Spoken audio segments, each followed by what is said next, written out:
राजस्थान के सीकर में एक स्कूल बस सैलाब में फंस गई और जिसमें सवार बच्चों का रेस्क्यू किया गया। वहां भारी बारिश के बाद सड़क पर पानी भरने के कारण ये बस बीच रास्ते में बंद हो गई थी। उसमें सवार बच्चे करीब आधे घंटे तक वहीं फंसे रहे, जिन्हें बाहर निकालने के लिए एक ट्रैक्टर ट्रॉली की मदद ली गई। स्कूल के स्टाफ ने एक एक करके ट्रैक्टर ट्रॉली में बच्चों को बिठाया, उन्हें वहां से सुरक्षित जगह पर ले जाया गया।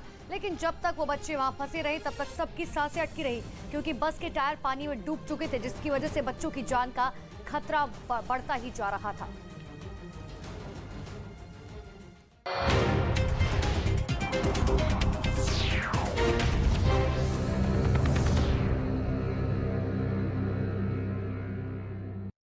एक्शन में आया, लेकिन रूस सिर्फ मीठी मीठी बातें करके नरम पड़ते हुए दिखना नहीं चाहता। इसलिए जहां बाइडेन की बात पर पुतिन के प्रवक्ता हामी भरते दिखे, तो रूस के विदेश मंत्री ने बाइडेन पर तीखे शब्दों के बाण चला दिए। सर्गेई लैवरोव ने कहा कि माइक पर ऐलान करने के बाद भूल जाना अमेरिका की आदत बन गई है। अमेरिका ने न्यूक्लियर डील पर बात शुरू करने के लिए हमसे संपर्क तक नहीं किया है। वैसे एक बात तो साफ है कि क्या आप अपनी कृषि भूमि से 10 गुना ज्यादा कमाना चाहते हो? तो फ्रीडम ऐप को अभी डाउनलोड कीजिए और साधकों से सीधे सीखिए। भले ही यूक्रेन के युद्ध की वजह से रूस और अमेरिका आमने सामने हो, लेकिन तब भी वो एक दूसरे के परमाणु हथियारों पर लगाम लगाने के लिए बातचीत की कोशिश में दिख रहे हैं। इस बीच खबर है कि ईरान ने अपने दुश्मन इजरायल और अमेरिका को एक बार फिर परमाणु बम की धमकी दी। हालांकि ये धमकी सीधे तौर पर ईरान की ओर से नहीं दी गई, बल्कि पश्चिमी मीडिया के मुताबिक ईरान की सेना से जुड़े टेलीग्राम चैनल ने इस धमकी का एक वीडियो पोस्ट किया, जिसके जरिए दावा किया गया कि अगर अमेरिका या इजरायल ने ईरान पर हमले का कोई भी बेवकूफी भरा कदम उठाया तो ईरान भी पलटवार के लिए परमाणु बम बनाने में देर नहीं लगाएगा। वीडियो में यह भी दावा किया गया कि सेंट्रल ईरान में कोम शहर के पास मौजूद पहाड़ियों पर जमीन के नीचे बनाई गई खुफिया न्यूक्लियर साइट में परमाणु बम पर काम हो रहा है और ईरान यूरेनियम को परमाणु बम बनाने लायक तैयार करने से सिर्फ एक कदम ही दूर है। दावा तो ये भी है कि न्यूक्लियर साइट को पहाड़ों के नीचे काफी गहराई में जाकर बनाया गया है, क्योंकि परमाणु हमले का इस पर असर नहीं होगा। परमाणु बम की धमकी के साथ ही इस वीडियो में यह भी दावा किया गया कि ईरान के पास ऐसी इंटरकॉन्टिनेंटल बैलिस्टिक मिसाइल हैं जो न्यूयॉर्क शहर को खंडहर के ढेर में बदलने की ताकत रखती हैं। और न्यूक्लियर बम की धमकी का यह वीडियो ऐसे समय में पोस्ट किया गया जब परमाणु कार्यक्रम को लेकर ईरान और अमेरिका और इजरायल के साथ तनाव चरम पर है, क्योंकि एक और अमेरिका यह ऐलान कर चुका है कि वो ईरान को परमाणु बम बनाने से रोकने के लिए अपनी पूरी ताकत लगा देगा, जबकि इजरायल कई बार ईरान के परमाणु ठिकानों पर हवाई हमलों की धमकी दे चुका है। लेकिन इसके बाद भी ईरान मानने को तैयार नहीं दिख रहा।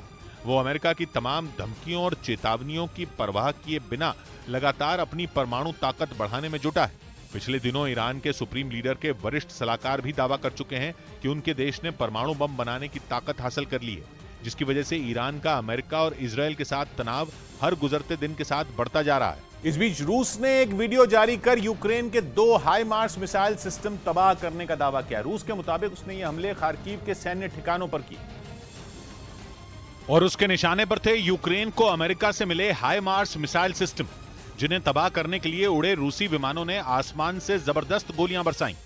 इसके अलावा उसने गाइडेड मिसाइल के जरिए भी यूक्रेन के ठिकानों पर हमला बोला।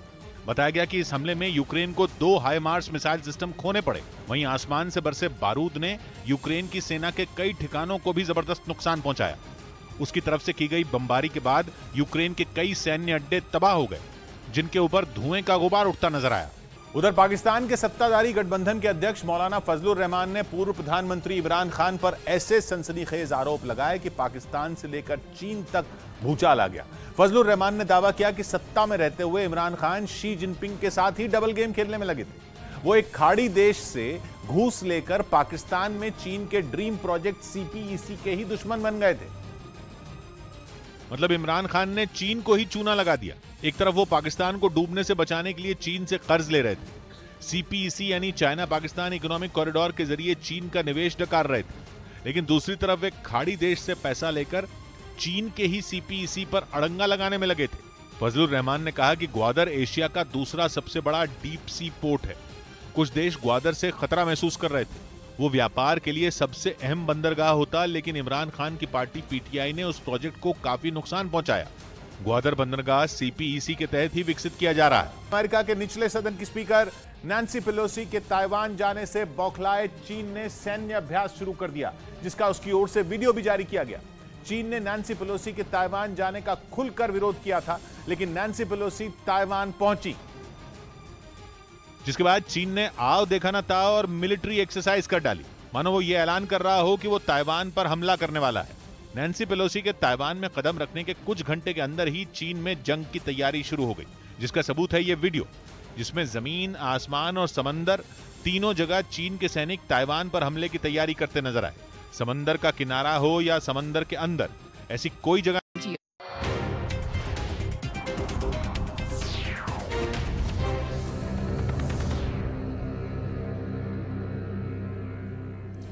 आज तक और इंडिया टीवी को पछाड़कर न्यूज 18 इंडिया बना देश का नंबर 1 चैनल। आप देख रहे हैं देश का नंबर 1 न्यूज चैनल। सबसे सटीक और भरे भरोसेमंद खबरों के लिए देश ने एक बार फिर से न्यूज 18 इंडिया पर भरोसा जताया है। हम पर भरोसा जताने के लिए आप सभी का बहुत बहुत शुक्रिया। और चलिए अब बढ़ते आगे। नेशनल हेराल्ड केस में ईडी ने एक बड़ी कार्रवाई की। दिल्ली के आईटीओ में बने हेराल्ड हाउस पहुंची प्रवर्तन निदेशालय की टीम ने यंग इंडियन के दफ्तर को सील कर दिया, जो हेराल्ड हाउस की चौथी मंजिल पर बना हुआ है। नेशनल हेराल्ड केस में कार्रवाई करते हुए ईडी की एक टीम ने यंग इंडियन के दफ्तर को सील करते हुए वहां एक नोटिस चस्पा किया। ईडी के नोटिस के मुताबिक बिना उसकी इजाजत के यंग इंडियन के दफ्तर में कोई नहीं जा सकता और ईडी की इस कार्रवाई के बाद यंग इंडियन के दफ्तर पर ताला लगा दिया गया।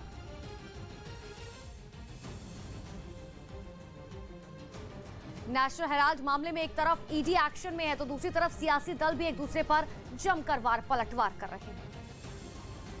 सभी एजेंसियां, ईडी हो या अन्य एजेंसी हो, सभी निष्पक्ष होती हैं और निष्पक्ष काम करती हैं। जांच एजेंसियां हैं, अपनी जांच करती हैं। अगर कोई निष्पक्ष है तो उसको साबित करना पड़ेगा कि वो निष्पक्ष हैं, और जो निष्पक्ष होगा उसको डरने की, घबराने की भी क्या ज़रूरत है। एजेंसियों का सामना करना चाहिए और जांच में अपने को पाक साफ साबित करना चाहिए। डरने का मतलब है कि कहीं ना कहीं दाल में कुछ काला है। कोई वजह नहीं है, जो वजह होगी वो सामने आएगी, पता चलेगी। इसमें कोई छुप कर तो कोई बात नहीं कर सकता इस देश में ना। जो भी करना है उसके लिए आपको बताना पड़ता है। जिसके विरोध में आप कर रहे हैं, जिसके अगेंस्ट कर रहे हैं, आपको बताना पड़ता है।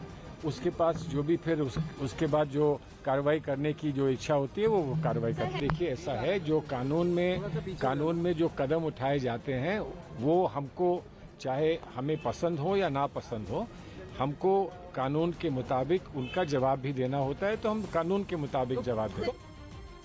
और इसी बीच कांग्रेस ने आगे की रणनीति बनाने के लिए आज अपने सभी सांसदों की बैठक बुलाई है। हेराल्ड हाउस में बने यंग इंडियन के दफ्तर के सील किए जाने के बाद हंगामे के आसार को देखते हुए दिल्ली में कांग्रेस दफ्तर की सुरक्षा बढ़ा दी गई। साथ ही राहुल गांधी और सोनिया गांधी के घर पर भी भारी संख्या में पुलिस बल की तैनाती की गई।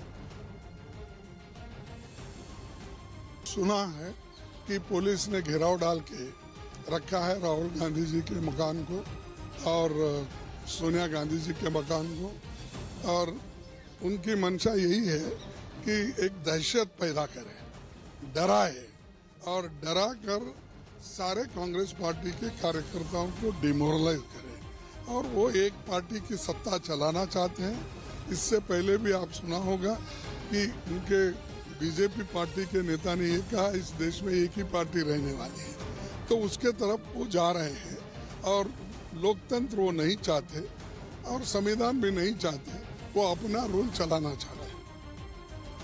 यंग इंडिया की जो कंपनी की नेशनल हेराल्ड के बिल्डिंग के अंदर दफ्तर है, 2 दिन से अधिकारियों को बुलाया जा रहा था कि हमें कुछ कागज की आवश्यकता है, आप आइए हमें वो कागज दे दीजिए।